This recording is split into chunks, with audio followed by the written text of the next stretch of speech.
Welcome to Living a Full Life podcast. Join us as we explore health topics that encourage raising healthy children, living a healthy life, and living the best life possible. Now, here's your host.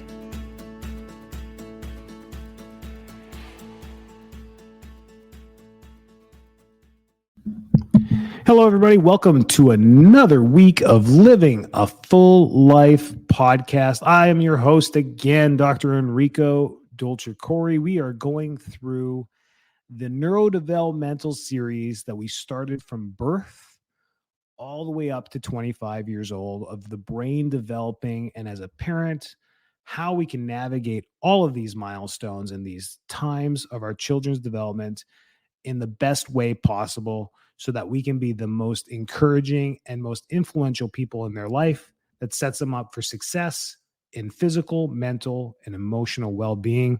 That's the whole point of this. We got one more next week, which we'll wrap it up. But this week is about high school. So those 14 to 18 years old, what we can do to navigate that. The last podcast was about puberty. So we're gonna skip the hormone stuff this week. Okay. I think that's the whole crazy part of that whole time.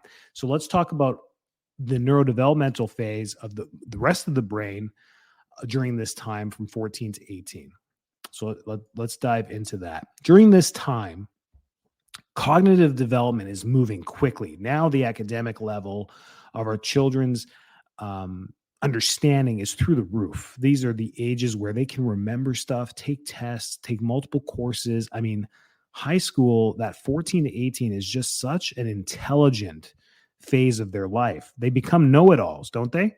Mine are not teenagers yet, but they become know-it-alls. Because I remember I was a know-it-all. My sibling was a know-it-all. During that time, we felt like we knew more than our parents. And our parents sit there and be like, what? How my dad didn't smack me upside the head 100 times, I don't know. But during that time, because of the cognitive development, they know what they can do. They know the power of their brains. Not really, but they know because when they sit there, it's really hard when they beat themselves up when they don't score well or struggle academically through school, because the power is there. So high school students continue to develop their thinking skills, including problem solving, reasoning, decision making. They're also able to think more abstractly and understand complex concepts that they've been working on for the last 10 years. They can now understand them easier. They are also starting to think about their future and what they want to do with their lives. It's a very amazing time when now the future matters. Now the future matters. The future is not scary. The future is now, it truly matters. So language development, they're still going through this whole phase. The high school students' language skills continue to improve. Now they're fine-tuning grammar.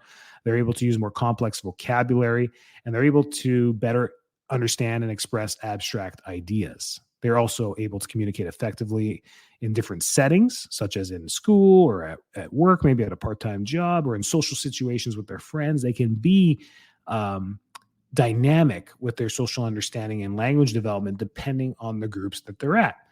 If you ever walk by the high school group at Starbucks after school, I've never heard so many swear words in under 10 seconds in my life, but that's what ends up happening. That's a very different vocabulary than when they're sitting in school or in church or with their parents at the dinner table or visiting for Christmas at grandma's house, right? So it's funny what they can do and what they let go of during that time, but that's because the prefrontal cortex isn't fully developed and their decision-making isn't there yet, right? Remember, we now know this. But you still, bring that up and try and not punish that behavior, but truly bring up, that's not how we speak.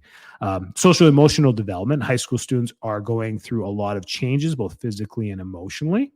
We need to just be patient with that and understand that. They are starting to develop their own sense of identity, and they're becoming more independent. Posters start going up on the walls. They want to paint their bedrooms. They want to dress differently, right? They're trying to find themselves.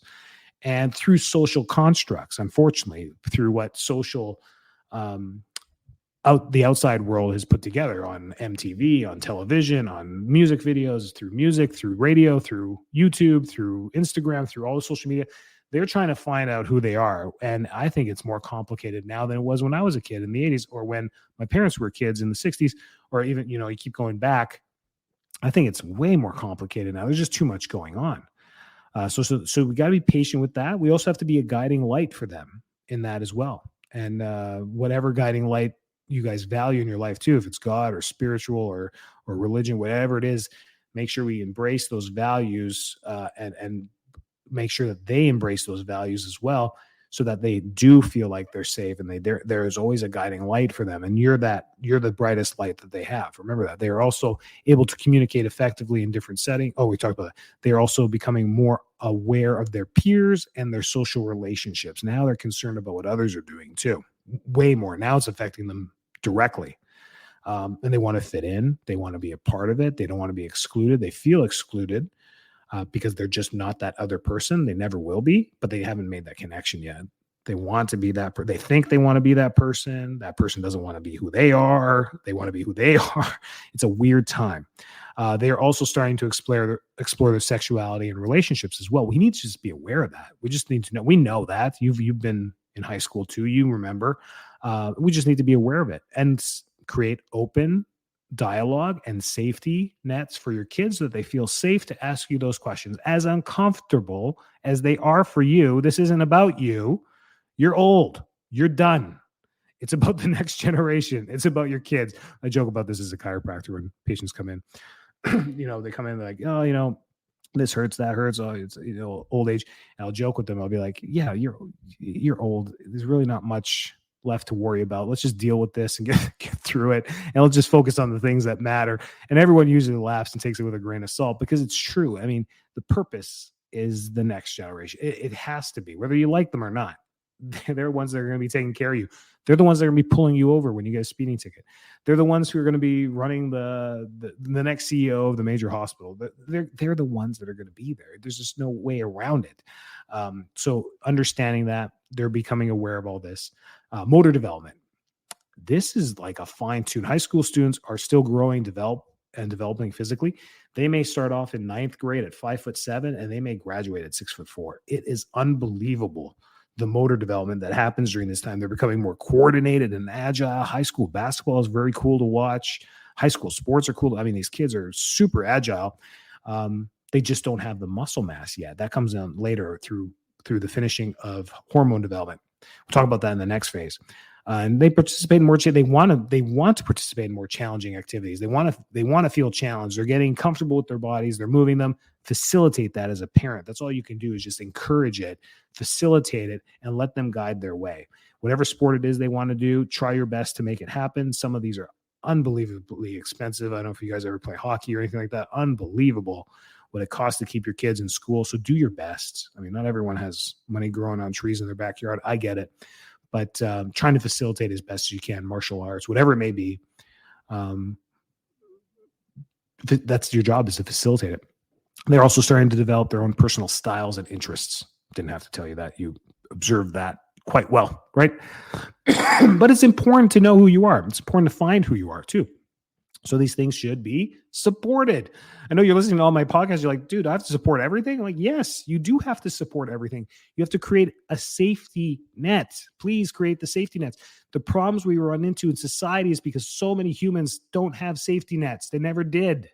Or the safety nets were so pathetic, your kids end up in jail. Come on, people. So here are some specific examples of milestones for high school kids. Be able to solve problems that require multiple steps and complex thinking. I mean, their courses are tough, like algebra, geometry, trigonometry. They're understanding these concepts, which are abstract. Think critically and creatively. They use language effectively to express themselves and to communicate with others. And they understand and manage their emotions. As much as you disagree with that last one, they do understand and they do feel like they are managing their emotions. They can keep quiet. Sometimes you'll ask them how they're doing. They're like, fine, okay right now. Seems like attitude, but really they're figuring out how to manage those emotions. And in that moment, they're just calming down. That's a very adult thing to do. Okay. Don't have to reward them with a lollipop. That's not going to go well. They're not 6 years old anymore, right? Maybe with a burrito. I don't know, whatever. Form and maintain healthy relationships with their peers and adults. They're doing that. You put them into a part-time job, or how quickly they can adapt as a server or whatever it is that they're working, and then take on these adult tasks and then go out and execute them so well. I mean, you got to give these kids credit. They're able to do whatever we are able to do. It's a cool time. Um, and again, we want to help them participate in physical activities that are challenging but still safe. We have to worry about safety because they're making those that they want to jump off the side of the garage, right? They want to see how high they can jump or how far they can jump, and they forget about gravity that they learned in geometry and trigonometry that they learned in math class. They forget about those things and they think they're invincible or yada yada yada. So we have to just make sure we teach them to be safe, that they understand the parameters of not hurting themselves. And then they make informed decisions about their future. Now they're making decisions, whether it's the courses that they're going to be taking in college, or whether they're moving on to this, whether it's trades, whether they're getting into work, whatever it is, they're starting to formulate their futures. And your job is to what? Facilitate and support. That's always what we're there to do. This series is about neurodevelopment in your children. It wasn't called Parenting 101. And there's a reason for that. I'm not here to teach you how to parent your kids. I'm here to help you understand how neurodevelopment works within your kids so that you can take your parenting style and understand and apply it however way you want to raise your children and discipline them and structure them and motivate them. That is unique to you. That's what makes it so unique. But if we all understand neurodevelopment, then we're going to raise wonderful, blossoming children and human beings. That's it, no matter which way or what we feel our natural values are. So you can impose whatever you feel on that. But as long as you understand that you're imposing into a neurodynamic complex created by something bigger than you, I think we're good. You're gonna do just fine. But if you feel you're bigger than what designed the human body, well, you're missing the whole boat. So here are some additional things that maybe we can do as parents to help during this high school phase. Provide them with opportunities to learn and explore. Again, facilitate what you're noticing them find interest in and help them to learn and explore more of that. Now with the digital age, this is where this is a useful tool. Now they may want ebooks or YouTube videos about coding, computers, programming, trading, day trading, finance, whatever it may be. You can help facilitate that, especially if you're in the industry or if you're doing that stuff. Me in the healthcare field, maybe I can help facilitate things about healthcare, medicine, natural healing, whatever it may be, because I do that for a living. If they get into architecture, I don't know how much I can influence that, but I can facilitate that. I can give them books. I can direct them in the right direction. I can maybe help them sign up for local classes in architecture, get them into an architectural firm for a day to go see how life is like living with an art or being an architect, whatever it may be. As an adult, you have those opportunities and those relationships that you've built in the community where you can maybe help your children for that. Encourage them to ask questions and think critically. Always, I think we've said that in the last 3 podcasts. Help them develop their problem-solving skills as a parent. Help them because you're in it with them. You're in the moment. You're living in the same exact moment with them in the same home, experiencing the same things. They're just going to their high school. You're going to your work or working from home, but you're living in the same moment. And you're the most influential person around them. So helping them with local problem-solving skills is a great thing. Talk to them about their emotions and help them develop healthy coping mechanism. Not only is this great for them, it's great for you. Opening up dialogue, opening up emotions. Your kids can almost be the best listeners in your entire life. Support their social emotional development by helping them build positive relationships with their peers and other adults. Encourage them to participate in physical activities, exercise, keep them moving because academia takes up a lot of time, a lot of studying. They sit around a lot. And if they don't do any type of physical activity, you're setting them up for future feeling like that's okay. Life naturally puts a halt to physical activity because these years of going to school and having extracurricular activities after school, before school activities, life changes after college once you get into a job. Now you're trying to force yourself to go to the gym at 5:30 in the morning. You're trying to squeeze it. Exercise becomes something that has to be forced into your lifestyle. This is the time in their life where it doesn't have to be forced. It can be part of their life. And I know what you're doing. You're driving to multiple practices each week, cheerleading, soccer. I know what's happening. It's chaos. You don't get to exercise. You get to be a chauffeur. But that's facilitating great relationships with your kids and facilitating great neurodevelopment for your kids as well, and healthy habits for the rest of their life. and help them explore their interests and develop their talents. Help them do that. If they're talented in anything, help them facilitate that. Talk to them about their future goals and help them develop a plan to achieve them. Don't just pay for college. Help them get to their next steps, and by providing our children with stimulating environment, you're going to help them reach their full neurodevelopmental potential. That's the whole point of all this. You guys are all doing such a great job. It's amazing talking to parents, helping parents with kids, and seeing the trials and tribulations of parenting in today's age. It's a different world. I might have to redo all these podcasts 5 years from now because the world's changing so fast. But neurodevelopment hasn't changed in a million years. I mean, it's just the way our brains facilitate and grow. We've been influenced by environmental factors in different ways over the last 50 years, 100 years, 200 years. So things have changed that way. We've become more. I had this funny conversation with my optometrist last year, and I'm sitting there, he's looking into my eyes, and I'm like, isn't it silly that we're blind? And he's like, what do you mean? I'm like, if you don't give me my contacts, I can't read that sign across the room.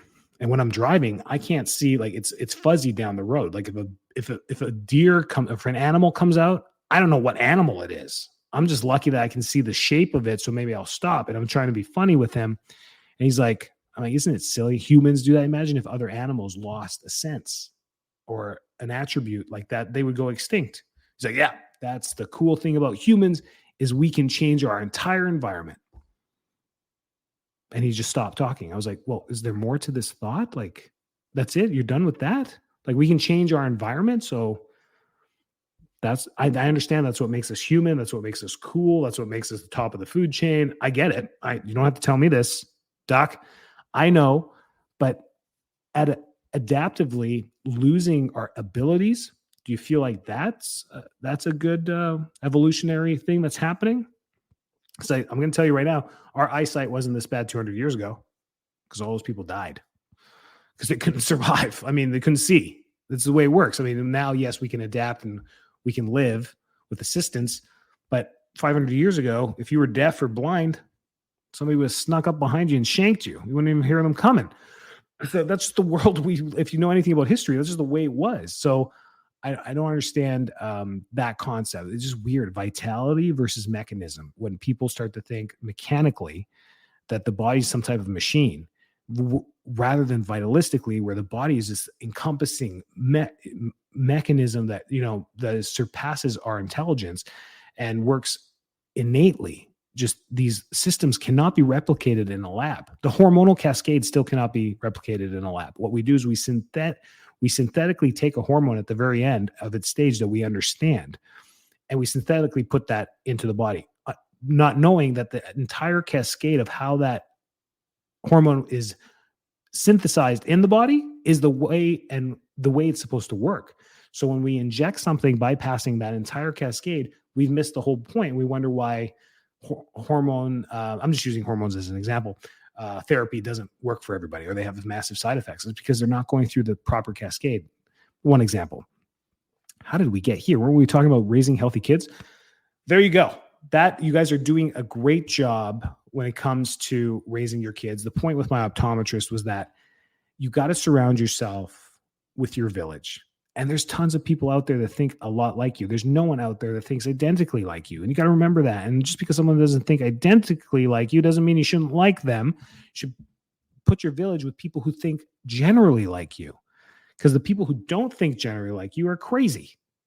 They're nuts, right? I just don't understand it. The guy comes in last week. He's like, I take 4 Tylenols every day. I'm like, Don, what are you talking about? You're hurting? I've been taking care of you for a year and a half. He's like, yeah. Been doing that for the last 5 years. You take 4 Tylenol every day, Don? Why? It's like, my knees hurt. Both of them replaced, by the way. And Don, you can't do that. Like, your liver, you're going to run into big issues. Like, you cannot do this. He's like, what? You cannot do that. Just take Tylenol if it's really bad, or if you need to get to sleep, or if you need to get through something. Don't just take it to avoid pain. Then we started working on his knees. He didn't tell me about his knees because he had replacements a few years ago, both of them. So he's like, there's nothing you can do for me. I'm RoboCop in my knees. I got titanium. I'm like, oh no, there's tendons and muscles that we can still work on. We started working on them, could barely touch him. He was in so much, the muscles were in so much pain. We stretched him out. We did all this. It took about 3-4 weeks. He's like, I can sit and stand. I got no pain. I'm not taking Tylenol anymore. I'm like, thank goodness for your liver, my man. Jeez, it was helping him with back pain the whole time, like back and neck pain. Coming in regularly just to get adjusted because he was functional. He's feeling great through chiropractic care. I'm like, you got to tell me about your knees. Okay, tell me about everything except anything that requires you to remove your underwear. Don't tell me about that. But other than that, tell me about what's going on. I can help you with that. So that was kind of cool. You guys are legends that are walking the earth and saints. I'm telling you this as parents, you're doing such a wonderful job.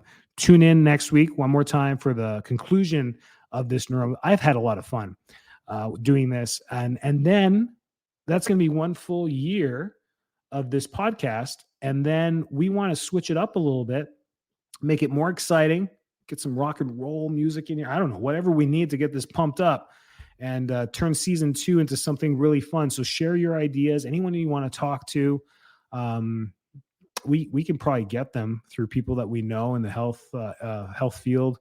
We can get them on the show and start talking to them. That'd be fun. If you know anyone cool that wants to be on the show, we could talk and dive into their expertise too. That'd be great. Fantastic. Have a great week. Stay well, stay healthy. Take care. Thanks so much for tuning into this episode of Living a Full Life podcast. If you're enjoying the show, please feel free to rate, subscribe, and leave a review wherever you listen to your podcasts. That helps others find the show, and we greatly appreciate it. Thanks again for tuning in, and we'll catch you in the next episode.